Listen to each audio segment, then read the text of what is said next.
Hello friends, तर आज मी आली आहे इथे गणेशनगर जेटीला. तर हा जो तुम्ही आजूबाजूचा परिसर बघत आहात, हा आहे गणेशनगर जेटीचं जे आहे डोंबिवलीमध्ये. आणि इथे मी आज आली आहे संडेसाठी. ॲक्चुअली आज संडेही होता, थोडा विश्रांती चालू होती. पाऊस देखील पडत होता. पण कसं की इथे आले मी आणि पाऊस पूर्णच बंद झाला. पण आता थोडेसे पावसाचे सिम्प्टम्स इथे दिसत आहेत. संध्याकाळ झाली आहे. जरी पाऊस थांबला तरी सुद्धा पूर्ण हिरवंगार आणि मस्त असं थंड वाटत आहे. आणि जर तुम्हाला इथे यायचं असेल तर हे डोंबिवलीमध्येच आहे, तर तुम्ही इथे येऊन भेट देऊ शकता. हे ॲक्चुअली डोंबिवलीकरांसाठी आणि कल्याणकरांसाठी ऑसम आहे.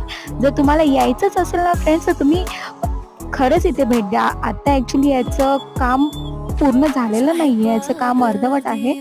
तर हे बघा, ह्याचं काम पूर्ण होईल तेव्हा हे खूपच ऑसम वाटेल. आणि इथे कसं जेटी पण